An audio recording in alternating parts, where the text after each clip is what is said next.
Vamos curvar nossas cabeças nesse momento, pedir a ajuda do Senhor na leitura e no entendimento da palavra dEle. Querido Deus, louvamos o Teu nome, porque temos a Tua palavra escrita na nossa língua, que possamos ler e entender e estudar, ó Deus, e assim ter a nossa fé aumentada, ó Deus, ter o nosso espírito renovado, ter, ó Deus, a nossa esperança mais forte, ó Deus, e também, ó Pai, nos mostra, ó Deus, o Teu querer nessa noite, a cada uma dessas vidas que estão aqui. Em nome de Jesus. Amém.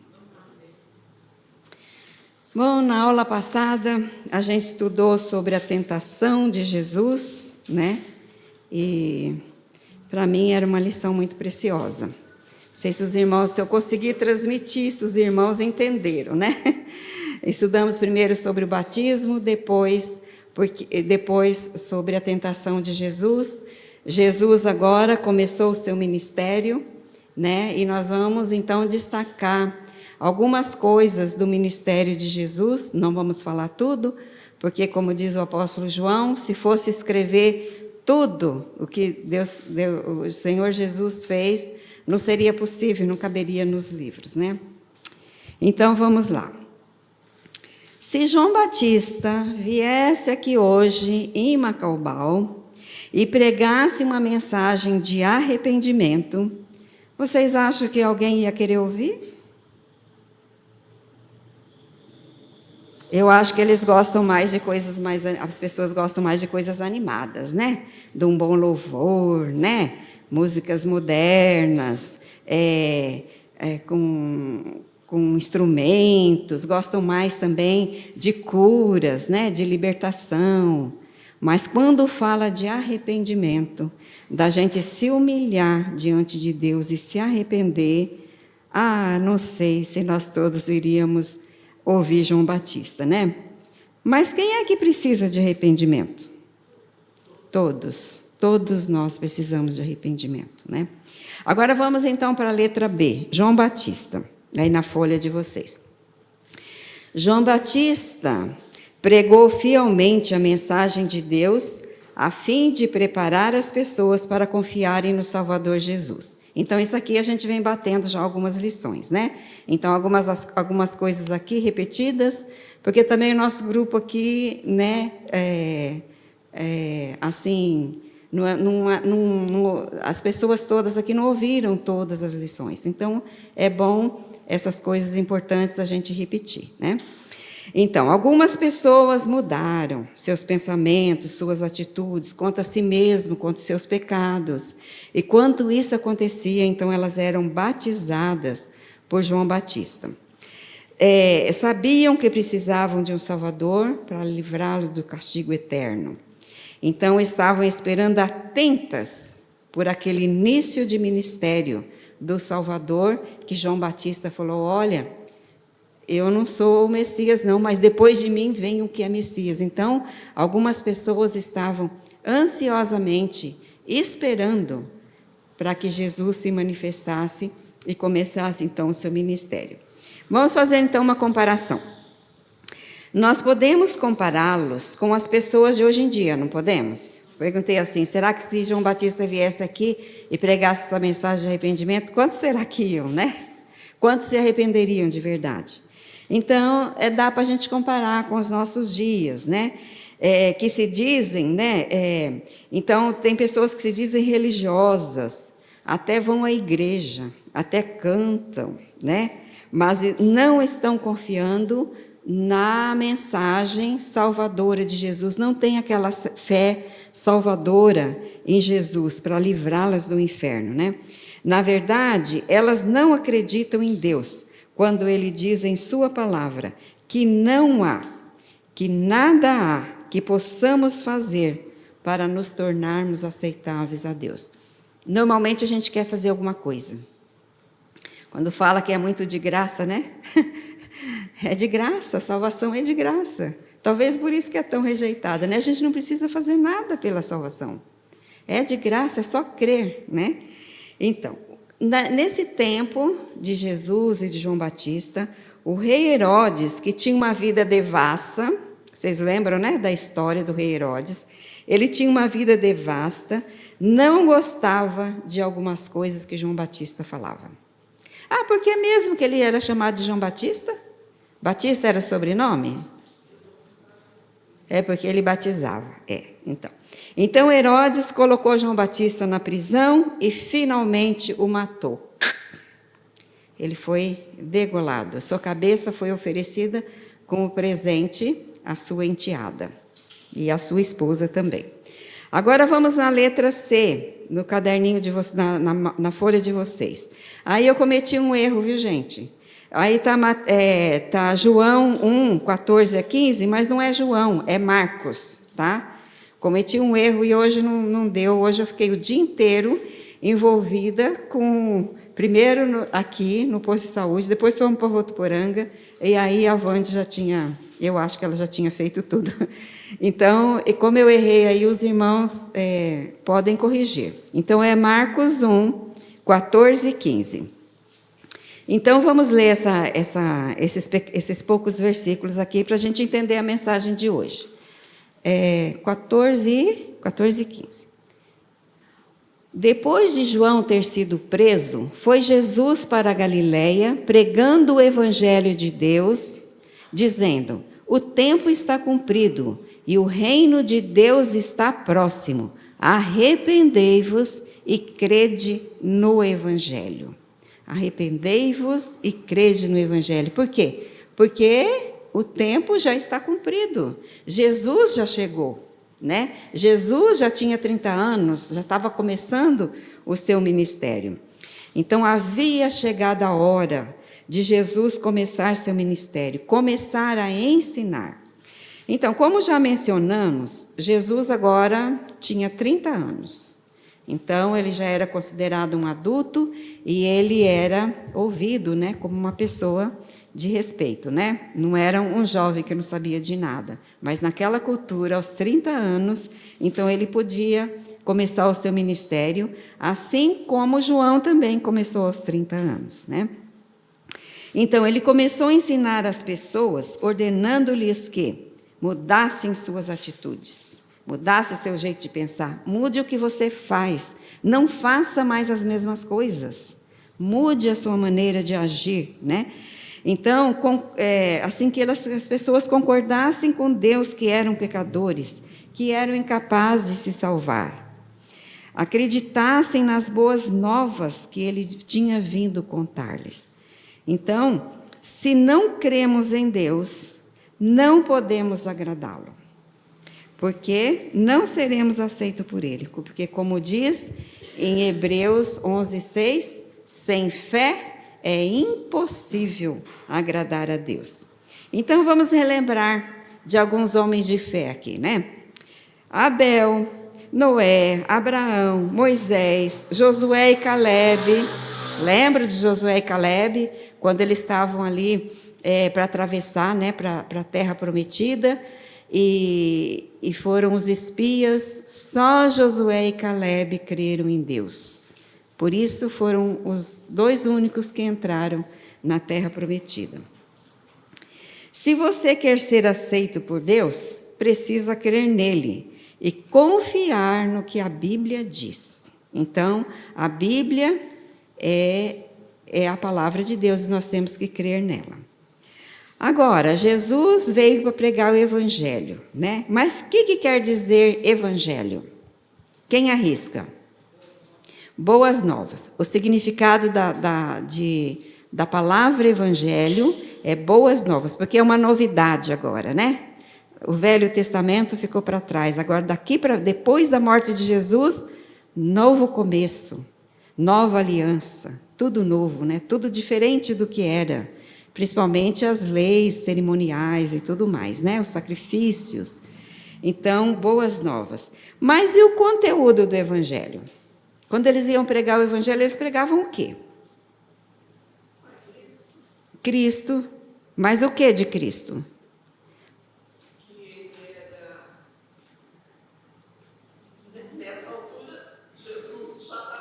Ele estava querendo começar aqui, estava começando, Então, o Evangelho, qual o conteúdo? Eles pregavam o quê? O nascimento de Jesus, a vida de Jesus, a morte de Jesus, a ressurreição de Jesus, a ascensão de Jesus. Esse é o conteúdo do Evangelho. Uma vez eu ouvi alguém dizer assim, quando eu saio assim para algum lugar, eu gosto de pregar o Evangelho. Aí eu perguntei assim para a pessoa, mas o que você faz assim para pregar o Evangelho? Como é que você começa e tudo? Falou assim, eu sempre tenho um testemunho de coisas que Deus fez na minha vida, e aí eu tenho escrito assim, eu carrego, para eu contar para as pessoas o meu testemunho. É errado contar testemunho? Não, mas não é pregar o Evangelho. O que é pregar o Evangelho? Pregar nascimento de Jesus, a vida de Jesus, a morte de Jesus, a ressurreição de Jesus, a ascensão de Jesus, e também que Jesus vai voltar, né? Quando os apóstolos saíam para pregar, era essa mensagem que eles levavam. Então, não é pregar o Evangelho, não é o que Deus fez na minha vida. Ele fez? Fez. Mas é o que Jesus fez na cruz. Entenderam? O que é pregar o Evangelho? Realmente pregar o Evangelho não é o que Jesus fez na minha vida. O que ele fez na minha vida é certo, né? Mas o que ele fez na cruz, para que a minha vida fosse salva. Falar das boas novas. As boas novas, nascimento, morte, ressurreição, ascensão de Jesus, a volta de Jesus. Isso é pregar o Evangelho. Tá bom? Então vamos para frente. Alguém quer dizer alguma coisa?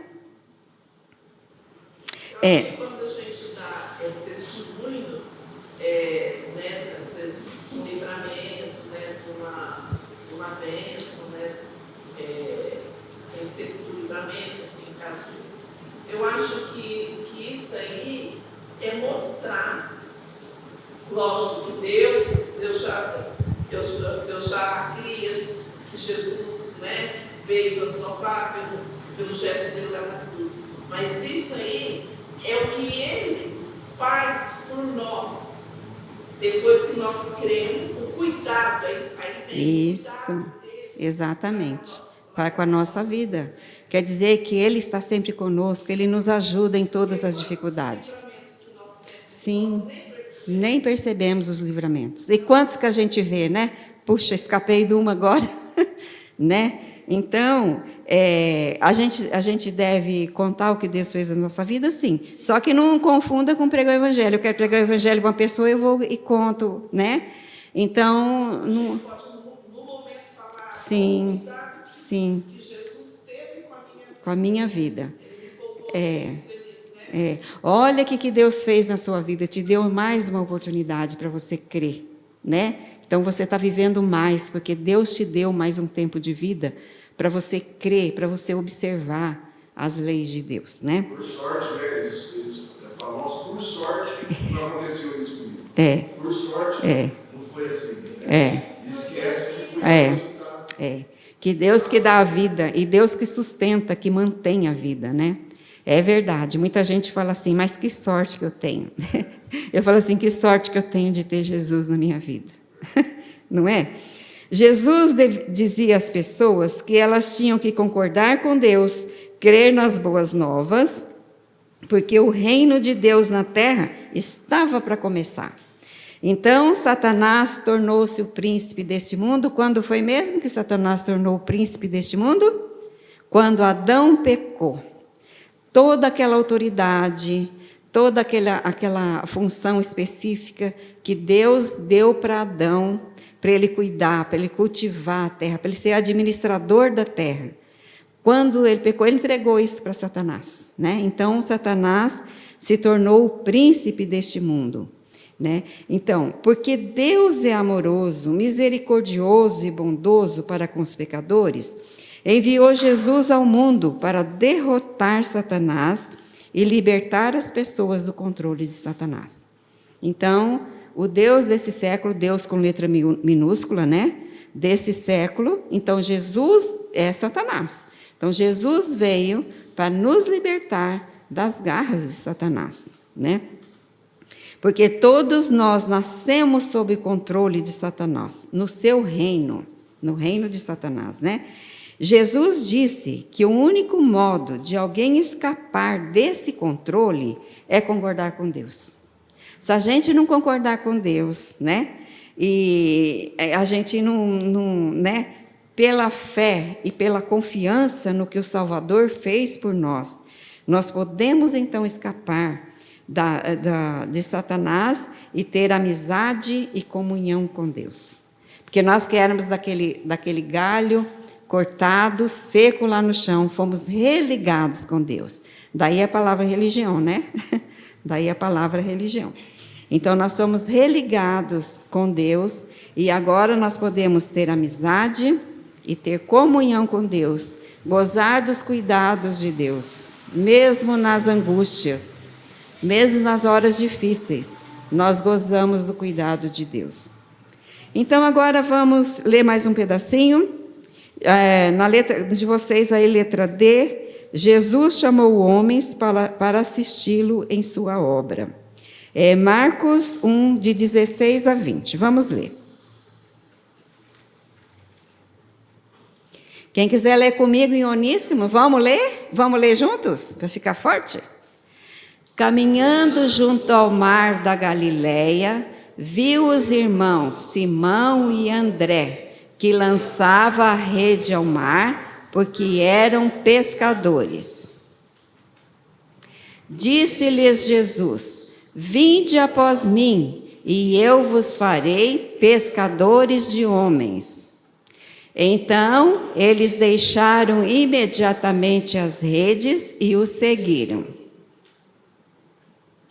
Pouco mais adiante, viu Tiago, filho de Zebedeu, e João, seu irmão, que estavam no barco consertando as redes. E logo os chamou, deixando eles no barco, o seu pai Zebedeu, com os empregados, seguiram após Jesus. Então, Jesus agora começa a formar uma equipe de trabalho, né? Alguém para ele ensinar, porque ele um dia ia se ausentar, então ele ia deixar esses, né? Com a responsabilidade de levar este evangelho, essas boas novas, até os confins da terra. Então, Jesus começa a escolher alguns dos seus seguidores para ensiná-los. Ele sabia que um dia teria que deixar esse trabalho para essas pessoas, né? Então, esse ministério ia ficar nas mãos deles. Então, eles tinham que ser ensinados. Iria ensiná-los para pregar a outros a mensagem a respeito do reino vindouro de Deus sobre a terra. Então, ali no texto, Jesus disse: eu vou fazer de vocês pescadores de homens. Será que ia lançar assim um anzol e ia tirar as pessoas, né? Não, era para ensinar as boas novas e levar homens a Deus. Então, como que leva as pessoas a Deus? Contando as boas novas. Então, agora vamos para a letra E. Vamos ler do versículo 21 ao 28. Gente, ficou tão bonito a nossa leitura em uníssono. Vamos ler de novo em uníssono? De 21 a 28. Depois entraram em Cafarnaum, e logo no sábado foi ele ensinar na sinagoga. Maravilhavam-se da sua doutrina, porque os ensinava como quem tem autoridade, e não como os escribas. Não tardou que aparecesse na sinagoga um homem possesso de espírito imundo, o qual bradou: que temos nós contigo, Jesus Nazareno? Vieste para perder-nos? Bem sei quem és, o Santo de Deus. Mas Jesus o repreendeu, dizendo: cala-te e sai desse homem. Então o espírito imundo, agitando violentamente e bradando em alta voz, saiu dele. Todos se admiraram a ponto de perguntarem entre si: que vem a ser isso? Uma nova doutrina. Com autoridade, ele ordena aos espíritos imundos e eles lhe obedecem. Então correu célere a fama de Jesus em todas as direções, por toda a circunvizinhança da Galileia. Então, nesse texto aqui, nós vimos, como já dissemos, tem uma figura aí, né? Jesus ensinando com autoridade, não tem? Eu acho que eu pus uma figura aí. As pessoas atentas ouvindo Jesus, lá, né? Então, como já dissemos anteriormente, os judeus se reuniam nas sinagogas, quando estava longe do templo, né? Eles se reuniam em sinagogas aos sábados, para estudarem as Escrituras do Velho Testamento. Jesus sabia que eles se reuniam aos sábados, e os judeus já sabiam muitas coisas que já tinham escrito, e que eram só tipos, eram só figuras, né, sobre a pessoa de Jesus. Jesus já sabia de tudo isso. Muitas pessoas já estavam vendo, estavam percebendo que Jesus não era uma pessoa normal, não. Ele não era normal, né? Porque até os demônios sabiam quem ele era. Até os demônios sabiam quem Jesus era. Então, não tinha segredo ali, né? Ele era o Messias prometido. Jesus, ele ensinava de maneira bem diferente dos escribas. E ficaram surpresas quanto à sua autoridade quando ele explicava a palavra de Deus. Porque ele explicava com certeza, com firmeza, com clareza, com poder, né? Então, a mensagem dele era com autoridade. Mas Jesus é Deus, né? Ele conhecia o Pai e compreendia claramente a palavra de Deus. Então, ele não era como eu, né? Ele era Deus, ele conhecia profundamente a palavra de Deus. Então, vamos ler mais um texto. Então, agora nós vamos para Marcos 1, continuando, né? Os versículos 23 e o 24 de novo, que a gente já leu, mas a gente vai ler de novo. Vamos ler? Não tardou que aparecesse na sinagoga um homem possesso de espírito imundo, o qual bradou: que temos nós contigo, Jesus Nazareno? Vieste para perder-nos? Bem sei quem és, o Santo de Deus. Então, não tem dúvida que Jesus, sim, né? é o santo de Deus ou não? Jesus era o santo de Deus ou não? O demônio falou a verdade ou mentira? Falou a verdade. O demônio falou a verdade. Mas olha, gente, Satanás e os seus demônios, eles são muito astutos. Eles são astutos, né? Eles sabem que se saírem por aí falando só mal e falando somente mentiras, nenhum de nós iria aceitá-lo. Mas como ele mistura mentira com verdade, a gente acredita. Muita gente acredita, né? Eu oro para Deus não me deixar acreditar em mentiras de Satanás, né? Então, vamos lá. Então, vou fazer uma comparação. Quando vamos a uma pescaria com vara, o que é que a gente coloca no anzol? Isca, né? E o que a gente coloca como isca? Hã? Minhoca? Que tipo de... Uma coisa que ele gosta ou uma coisa que ele não gosta? Uma isca que ele gosta, uma comida que ele gosta muito, né? Uma minhoquinha ali, muitos peixes, né? Então, algo que o peixe gosta quando a gente vai pescar. Temos que camuflar a armadilha quando a gente vai pescar? Não eu, né? Quando alguém vai pescar, temos que camuflar a armadilha, camuflar o laço. Eu lembro quando a gente era criança, a gente caçava de arapuca. A gente preparava a arapuca lá e ficava lá de tucaia, né? Quando o passarinho entrava lá para comer a fruta lá, o mamãozinho, ó, tchum, puxava a cordinha e pegava, né? Então, a gente tem que camuflar, né, o anzol, senão ele jamais vai morder, né? E o passarinho também não vai, se a gente não puser a comidinha que ele gosta ali, ele não vai cair na armadilha que a gente fez para ele, né? Então, quando colocamos algo que espanta o peixe, será que ele vai pegar, que a gente vai pegar um peixe? Não, né? Então, Satanás sabe disso também. E ele sabe a verdade. Ele diz, é o santo de Deus, falando sobre Jesus. Muitas vezes ele fala a verdade. Esse demônio sabia que um dia ele vai ser lançado no lago de fogo. E sabia também que Jesus tinha poder de lançá-lo no lago de fogo naquele momento. Se Jesus quisesse, lançava ele no lago de fogo, né? Agora, então, vamos ler os versículos 25 e 26. Vamos lá? Está lindo, gente. O nosso uníssono aqui está maravilhoso. 25 e 26. Mas Jesus o repreendeu, dizendo, cala-te e sai desse homem. Então, o espírito imundo, agitando-o violentamente e bradando em alta voz, saiu dele. Então, o espírito obedeceu a Jesus, né? Então, Jesus mandou o espírito se calar. Por que será que Jesus mandou o espírito se calar se ele estava falando a verdade? Vocês têm noção? Né? Jesus não queria que as pessoas soubessem sobre ele através de demônios.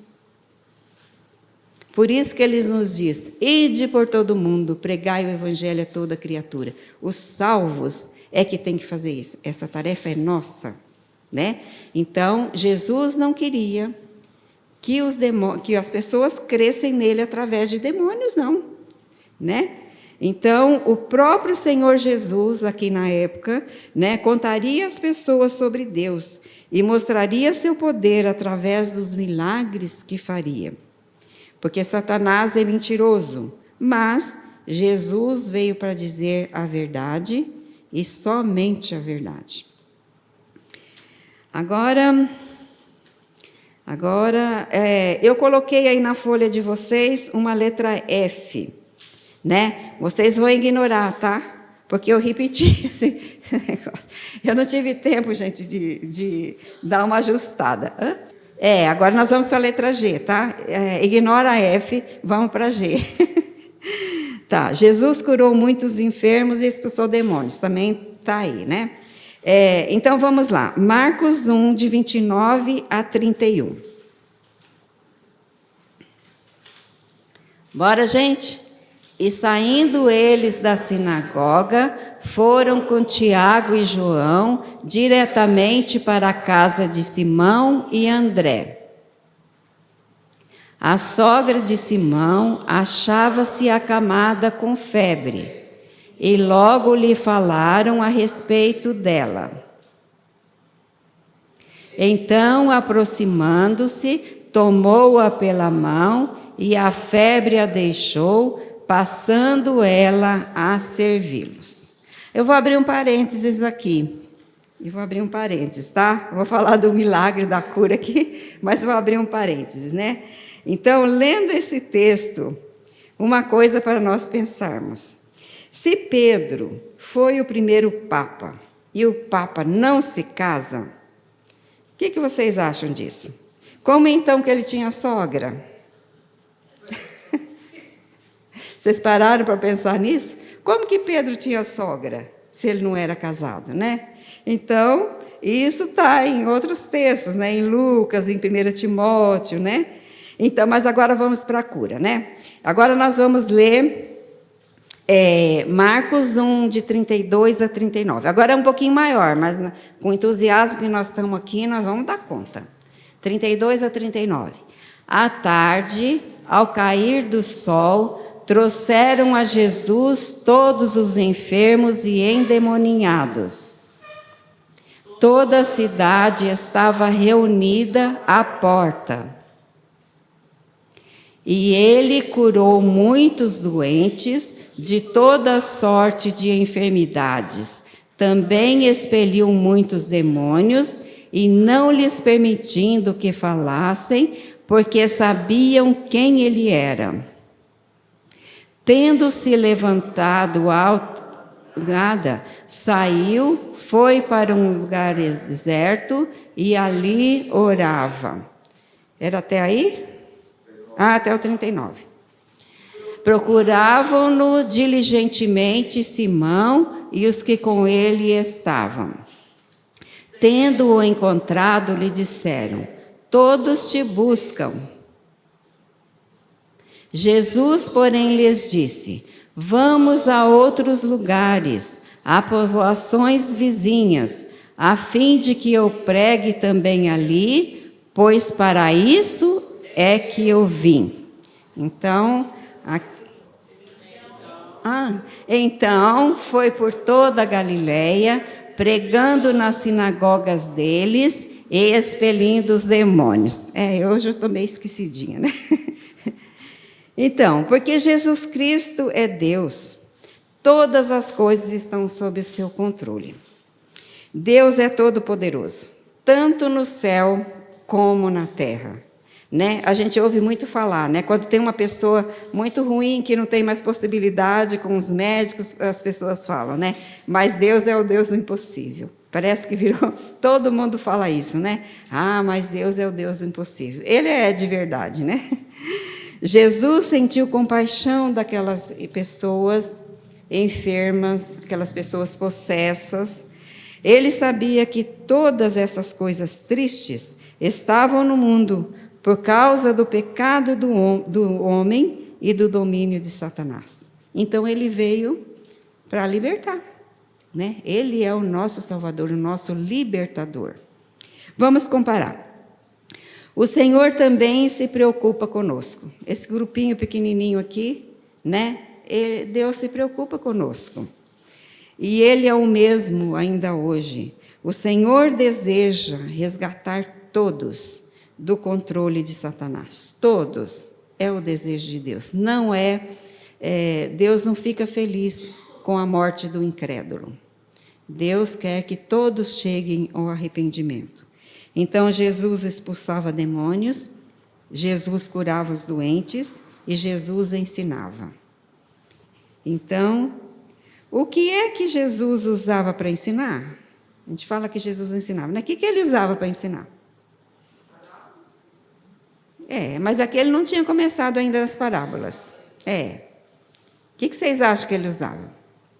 O Velho Testamento, né? Ele usava o Velho Testamento.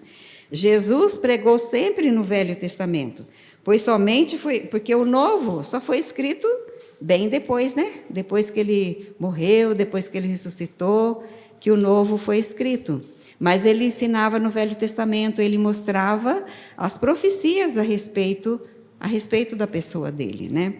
Jesus Cristo vai fazer muitas coisas para provar que ele é o Salvador, para as pessoas o aceitarem como Salvador, como Cristo, como o Messias prometido. Por que Jesus fez tanto milagre? Curou a sogra de Pedro, mas depois a sogra de Pedro acabou morrendo, não foi? Para mostrar, porque através dos milagres que Jesus fazia, dos sinais que ele fazia, então era uma prova de que ele era o Messias. Então as pessoas eram induzidas a crer nele, porque ninguém fazia essas coisas que Jesus fazia.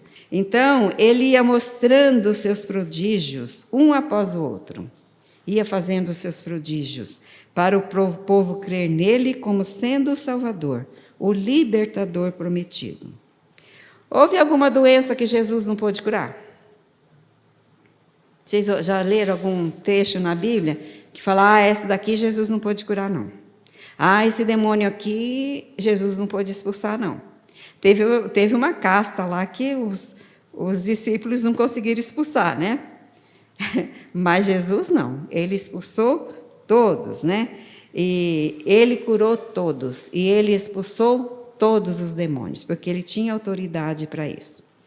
Então, essas doenças, as moléstias, eram resultado do primeiro homem e da primeira mulher que deixaram Satanás governar as suas vidas e tirar o seu domínio de sobre a terra. Cristo veio para reverter esse quadro. Um quadro de perdição, de angústia, de falta de esperança, né? E Jesus veio reverter esse quadro. Será que houve algum demônio que Cristo não pôde comandar e expulsar? Não. Todos eram sujeitos a Jesus. Agora vamos ver uma outra cura. A letra H de vocês aí, é H? Jesus curou um leproso. Então, vamos ler juntos de novo os versículos 40 até o 42. Aproximou-se dele um leproso, rogando-lhe de joelhos: se quiseres, podes purificar-me. Jesus, profundamente compadecido, estendeu a mão, tocou-o e disse-lhe: quero. Fica limpo. No mesmo instante, lhe desapareceu a lepra e ficou limpo. Fazendo-lhe então veemente advertência, logo o despediu. Então aqui Jesus, aqui o escritor aqui do livro de Marcos registra esse outro livramento, né, de demônios. Então ele era demônios não, aqui no caso era lepra, era uma doença, né? A palavra usada na Bíblia para lepra inclui várias doenças de pele. Então incluía lá, né? E algumas dessas doenças causavam a morte dos nervos, que é a lepra que a gente conhece, que hoje tem tratamento. Então, causava a morte dos nervos nas extremidades do corpo, resultando numa infecção que faria a carne se deteriorar, fazendo com que a pessoa doente perdesse partes do seu corpo, tais como os dedos, a mão inteira, né? E os dedos, né, os pés e até certas partes do rosto. Eu tive o desprivilégio de ir numa colônia que antigamente tinha, né, que os leprosos eram levados para lá, era uma cidade, nós fomos lá visitar. Os jovens da nossa igreja, fomos lá fazer evangelismo, num leprosário. Então, as pessoas, nenhumas lá tinham o corpo inteiro, né?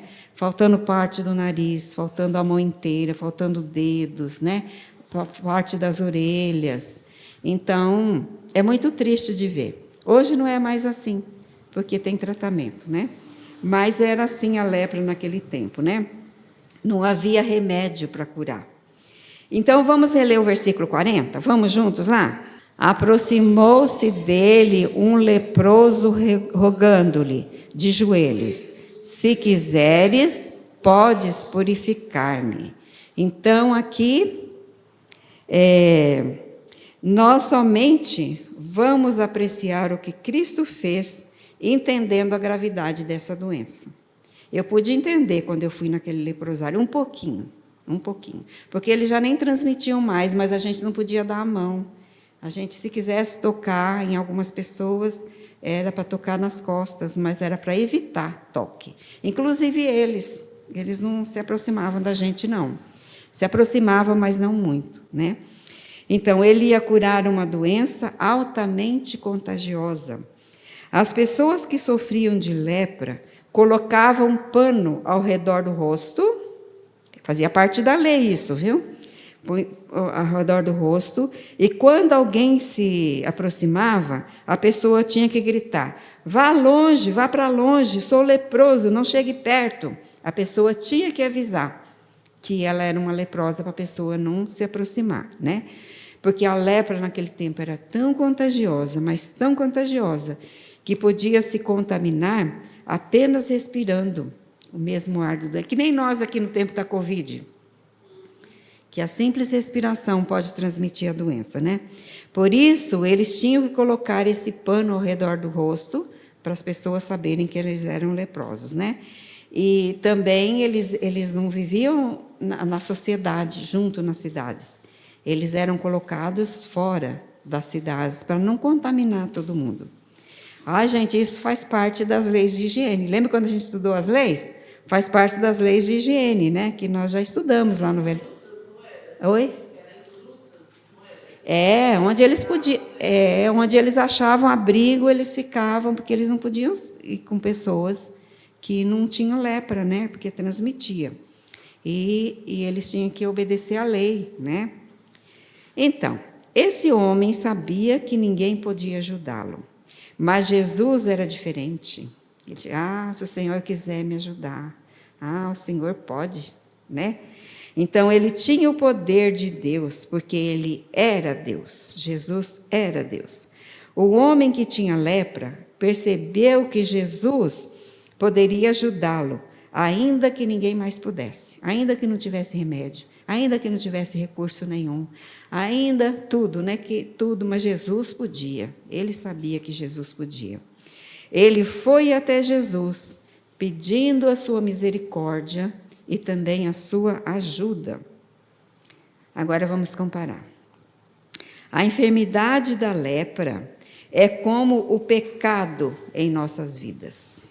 O pecado é como uma lepra em nós. Não há meio de nos livrarmos do pecado. E Deus odeia o pecado. Somente Jesus, o Salvador, pode nos ajudar. Foi para isso, né, que ele veio ao mundo. Não estava no versículo lá? Pois foi para isso que eu vim? Para isso que ele veio ao mundo.